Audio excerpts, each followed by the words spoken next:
नमस्कार दोस्तों, एक बार आपका पुनः स्वागत है हमारे YouTube चैनल अपना गांव अपनी शान। और हम आपके लिए लेके आए हैं टॉप 25 न्यूज़। तो बने रहिए हमारे साथ। उससे पहले यदि आप हमारे YouTube चैनल पर पहली बार आए हैं तो इसे सब्सक्राइब करें और लेटेस्ट न्यूज़ में महत्वपूर्ण आर्टिकल पाने के लिए नोटिफिकेशन बेल को अवश्य प्रेस करें। तो चलते हैं पहली न्यूज़ की तरफ। प्रधानमंत्री नरेंद्र मोदी ने देश के प्रत्येक नागरिक को सशक्त बनाने की सरकार की प्रतिबद्धता दोहराई। भारत ने कहा, पिछले 6 महीने में वास्तविक नियंत्रण रेखा पर चीन की कार्रवाई द्विपक्षीय समझौतों और संधियों का उल्लंघन। उन्होंने कहा कि दोनों पक्षों को सीमावर्ती क्षेत्रों में शांति और सद्भावना बनाए रखने के लिए 1993 और 1996 में किए गए समझौतों समेत विभिन्न द्विपक्षीय समझौतों पर कड़ाई से पालन करने की जरूरत है। सरकार और उज्बेकिस्तान ने रणनीतिक साझेदारी को मजबूत करने के लिए 9 समझौतों पर हस्ताक्षर किए। इनमें export import bank of India और उज्बेकिस्तान के बीच डॉलर क्रेडिट लाइन समझौता, भारत के केंद्रीय अप्रत्यक्ष कर और सीमा शुल्क बोर्ड तथा state custom committee of Uzbekistan के बीच राष्ट्रीय सीमा पर वस्तुओं के पहुंचने से पहले सूचना का आदान प्रदान भी शामिल है। इसके अलावा सरदार वल्लभ भाई पटेल राष्ट्रीय पुलिस अकादमी और उज्बेकिस्तान के आंतरिक मामलों के मंत्रालय के अकादमी तथा भारतीय जनसंचार संस्थान और पत्रकारिता विश्वविद्यालय और जनसंचार विश्वविद्यालय के बीच समझौतों ज्ञापनों पर हस्ताक्षर किए गए हैं। दक्षिण कोरिया की कंपनी सैमसंग चीन से निकलकर उत्तर प्रदेश में आ रही है। Samsung display Noida private limited नाम की यह कंपनी नोएडा में 4,000 करोड़ रुपए से अधिक के निवेश के साथ मोबाइल और सूचना प्रौद्योगिकी से जुड़े उत्पाद तैयार करेगी। नए कृषि कानून के तहत मध्य प्रदेश में होशंगाबाद की एसडीएम अदालत ने एक निजी कंपनी को अनुबंध पर खेती करने वाले किसानों से उनकी उपज खरीदने का आदेश दिया है। देश में कोविड महामारी से स्वस्थ होने की दर बढ़कर 94.89% हुई। महाराष्ट्र के चुनाव आयुक्त यूपीएस मदान ने घोषणा की है कि 14,234 ग्राम पंचायतों के चुनाव 15 जनवरी को होंगे। स्थानीय निकाय चुनाव मुंबई शहर और मुंबई उपनगर जिलों को छोड़कर 34 जिलों में कराए जाएंगे। इसके साथ ही चुनाव आचार संहिता लागू हो जाएगी। वोटों की गिनती 18 जनवरी को होगी। नामांकन पत्र 23 दिसंबर से 30 दिसंबर तक भरे जा सकेंगे। कल अंतर्राष्ट्रीय सार्वभौमिक स्वास्थ्य कवरेज दिवस था। वैश्विक महामारी के मद्देनजर इस वर्ष का विषय है सबके लिए स्वास्थ्य, सबको सुरक्षा। देहरादून स्थित भारतीय सैन्य अकादमी आईएमए से आज 325 कैडेट्स पास होकर थल सेना में शामिल हुए। 9 मित्र देशों के 17 कैडेट भी आज यहां से पास आउट हुए। थल सेना के उपाध्यक्ष लेफ्टिनेंट जनरल सत्येंद्र कुमार सैनी ने दीक्षांत परेड में सलाम मिली। इस आयोजन में समारोह की गरिमा को बनाए रखते हुए कोविड संबंधी आवश्यक दिशा निर्देशों का पालन किया गया।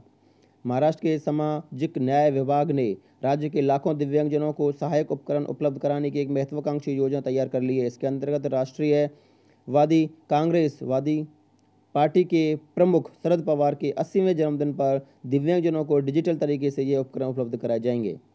कर्नाटक के मुख्यमंत्री येदियुरप्पा ने कल बेंगलोर में उर्वरक का उत्पादन करने वाली मशीन भूश्री और मृदा परीक्षण उपकरण भूमित्र का अनावरण किया। इन्हें कृषि वैज्ञानिक नागराज हेगड़े ने तैयार किया है।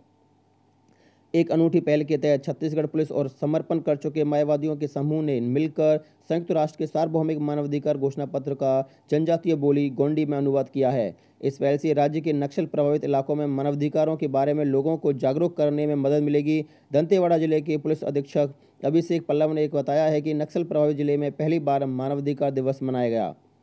हिमाचल प्रदेश के कन्नौर और लाहौल स्पीति के ऊंचाई वाले इलाकों में बर्फ गिरी है, जबकि राजधानी शिमला और अन्य इलाकों में भारी बारिश हुई। लाहौल स्पीति के केलांग में 6 इंच बर्फ गिरी, जबकि रोहतांग दर्रे के आसपास करीब 1.5 फीट बर्फबारी हुई, जिसका असर आसपास के राज्यों में देखने को मिल रहा है।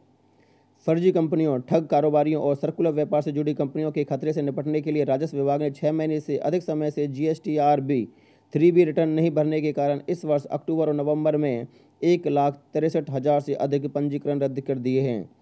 प्रधानमंत्री ने कहा, आर्थिक सुधारों की गति उत्साहवर्धक, अनावश्यक बाधाओं को दूर करने के लिए सरकारी प्रयास जारी।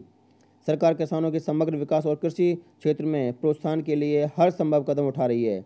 आयुष्मान भारत कार्यक्रम के तहत स्वास्थ्य सेवाओं में सुधार। स्वास्थ्य मंत्री ने कहा, बेहतर चिकित्सा सुविधा सबके लिए उपलब्ध। भारत, ईरान और उज्बेकिस्तान के बीच चाबहार बंदरगाह के संयुक्त उपयोग पर त्रिपक्षीय कार्य समूह की बैठक सोमवार को होगी। भारतीय अंतरिक्ष अनुसंधान संगठन इसरो श्रीहरिकोटा के सतीश धवन अंतरिक्ष केंद्र से आगामी 17 दिसंबर को संचार उपग्रह CMS-01 का प्रक्षेपण करेगा। इसे PSLV-C50 से दोपहर बाद 3:41 पर छोड़े जाने का कार्यक्रम है। यह पोलर सैटेलाइट लॉन्च व्हीकल का 52वां अभियान होगा। CMS-01 उपग्रह अंडमान निकोबार और लक्षद्वीप के लिए विस्तारित सी बैंड सेवाएं प्रदान करने का काम करना है। यह भारत का 42वां संचार उपग्रह होगा। गुजरात सरकार ने राज्य में शादी समारोह के लिए ऑनलाइन पंजीकरण अनिवार्य कर दिया है। www.digitalgujarat.government.in पर जाकर आवेदन कर सकते हैं। अनेक गैर सरकारी संगठन और सामाजिक कार्यकर्ता कोविड-19 महामारी के दौरान जनसेवा के कार्य में लगे हुए हैं। अशरफ पटेल इनमें से एक हैं, जिन्हें हाल ही में स्वाब फाउंडेशन की ओर से स्थापित इस वर्ष का सामाजिक उद्यमी पुरस्कार से सम्मानित किया गया। पिछले महीने एक वर्चुअल समारोह में महिला तथा बाल विकास मंत्री स्मृति ईरानी ने यह पुरस्कार प्रदान किए। अशरफ पटेल प्रभा और कम्युनिटी यूथ कलेक्टिव के सह संस्थापक हैं। इन संस्थाओं ने यूनिसेफ रोजा की भागीदारी में दक्षिण एशिया के 8 देशों में युवकों के बीच जीवन व कोविड-19 के असर का पता लगाने का तरीका खोजा है। केंद्र शासित प्रदेश लद्दाख के कारगिल में लद्दाख स्वायत्त पर्वतीय विकास परिषद ने भविष्य में बनने वाली सभी सरकारी भवनों के लिए सौर ऊर्जा पर आधारित डिजाइन अपनाने का फैसला किया है। परिषद के मुख्य कार्यकारी पार्षद फिरोज अहमद खान ने परिषद सचिवालय में कारगिल अक्षय ऊर्जा विकास एजेंसी के पहले सौर भवन कार्यालय का उद्घाटन करते हुए यह घोषणा की। सरकार ने हाथ से बनाए गए पारंपरिक खिलौनों को गुणवत्ता नियंत्रण आदेश से छूट दे दी है। यह छूट अगले साल 1 जनवरी से उपलब्ध होगी। खिलौनों की बिक्री और निर्यात के लिए भारत को एक वैश्विक विनिर्माण केंद्र बनाने के लिए केंद्र सरकार के उद्योग और आंतरिक व्यापार प्रोत्साहन विभाग ने एक व्यापक कार्य योजना तैयार की है।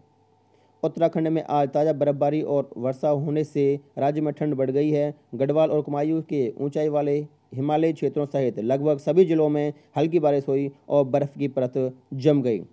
यदि आपको हमारी वीडियो पसंद आती है तथा सूचनात्मक लगती है तो हमारे चैनल अपना गांव अपनी शान को सब्सक्राइब करें और अपने मित्रों के साथ इस वीडियो को ज़्यादा से ज़्यादा सोशल मीडिया के ऊपर शेयर करें। धन्यवाद। जय हिंद, जय भारत।